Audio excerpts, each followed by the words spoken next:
துரைபாண்டியன் அவர்களிடம் எது செஞ்சாலும் மோடி அவர்கள் என்ன பேசினாலும் அது வந்து தவறு அப்படிங்கிறத எடுத்துக்கிறதா?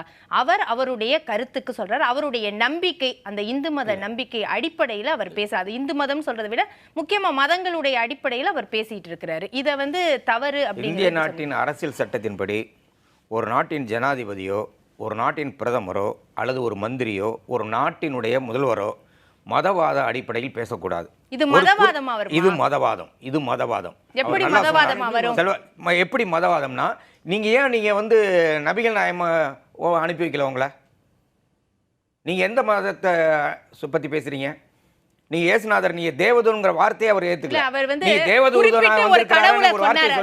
குறிப்பிட்டு ஒரு கடவுளை சொன்னார்.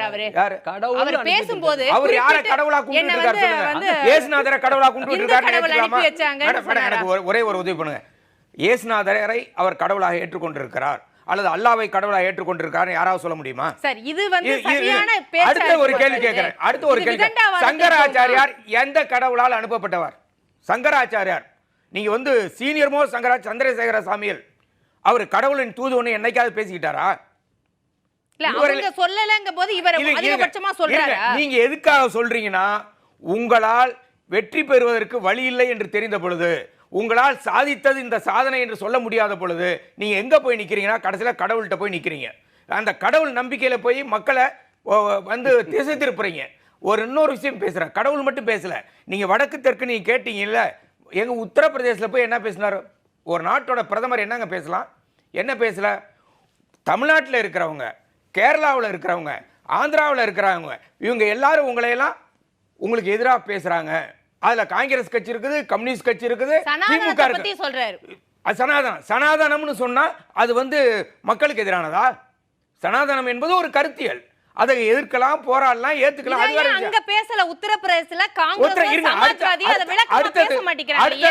என்ன பயம்? என்ன பயம்? நீங்க சொல்றீங்கல்ல சனாதனம் அப்படிங்கிறது என்ன? இது அன்பு தானே, இதுல எந்த பிரச்சனை இல்ல. சனாதனம் நான் அன்புன்னு சொல்லல. என்ன சனாதனம்? பாருங்க, காங்கிரஸோ அது இடதுசாரிகளோ எல்லா மதத்தையும் ஏற்றுக்கொள்கிறார்கள். அவங்க ஏன் அந்த வாய் மூடி மௌனியா ராகுல் காந்தி கோயிலுக்கு போனதுல தப்பு இல்ல.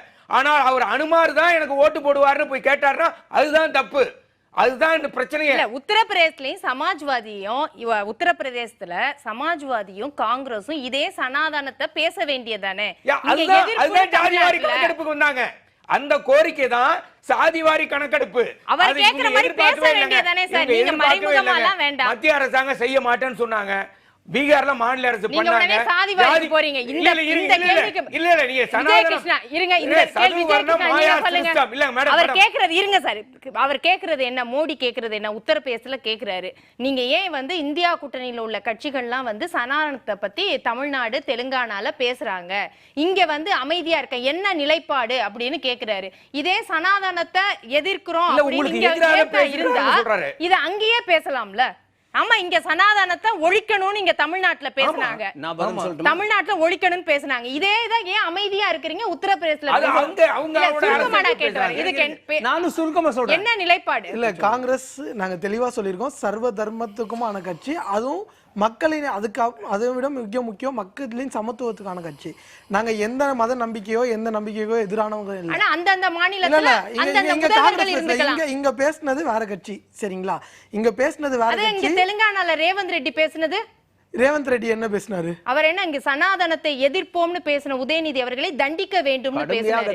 இல்ல அப்ப தண்டிக்க அது எதுக்கு பேசுறாரு? சர்வ தர்மத்துக்கான கட்சி நாங்க சொல்லி அப்ப அதுக்கு மறுப்பு எதுவோ இல்லையே. ரேவந்த் ரெட்டி பேசுறது தனிப்பட்ட கருத்து சொல்லலையே. நீங்க பேசுற இடங்களும் சரி, நீங்க மத நம்பிக்கைகளை வெச்சோ இல்ல இந்த மாதிரி. அப்ப ரேவந்த் ரெட்டி பேசுனது என்னன்னு கேக்குறாங்க. அதே மத நம்பிக்கை இந்து மக்களுடைய வாக்குகளை பெறணும்னு அவர் ஒரு மாநில கட்சியுடைய தலைவரா அங்க பேசியிருக்கிறார். அவரு கேர சொல்லுங்க. நீங்க சொன்னீங்க இல்லையா, மற்றவங்க பேசலன்னு.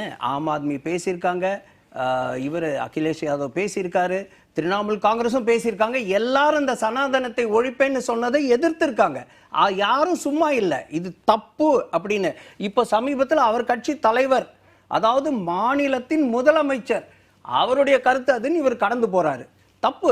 அவர் தலைவர், அவர் சொல்றாரு கடுமையா தண்டிக்கிறேன். ஆனா நீங்க சொன்னீங்க இல்ல சார், தெரியுமா? எங்க நாட்டுல அந்த மாநிலத்துல ஓட்டு வாங்குறதுக்காக அவர் அங்க பேசுறாரு. இது அப்ப எப்ப எல்லாரும் சொல்றாரு? அதே வளையத்துக்குள்ள வர்றாங்க.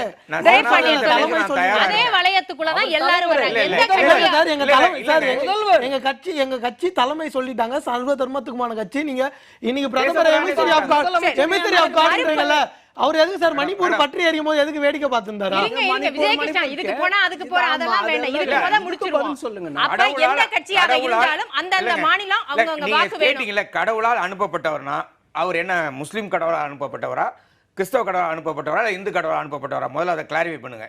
10 அவதாரம் இருக்கு, தசாவதாரம். அந்த அவதாரத்துல இவர் எந்த அவதாரம்? அவர் கேட்டார்ல ஒரு மணிப்பூர்ல இப்படி ஒரு கொடுமை நடந்து ரொம்ப நாளா நமக்கு தெரியாமே இருந்தது.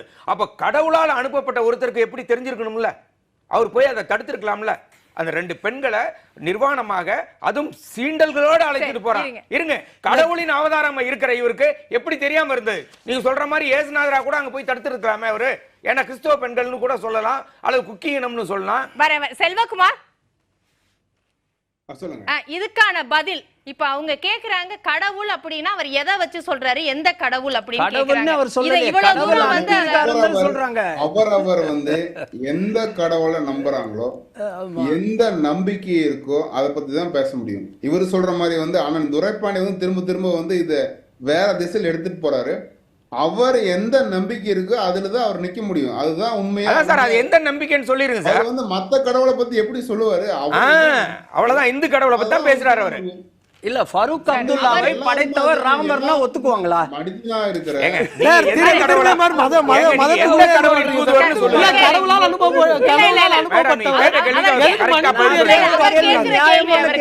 அவங்க நம்பிக்கையின்படி தானே பேசுவாங்க. அப்ப நீ எந்த கடவுள் சொல்லுங்க? எந்த கடவுள்? இந்து கடவுள் தான் பேசுறீங்க.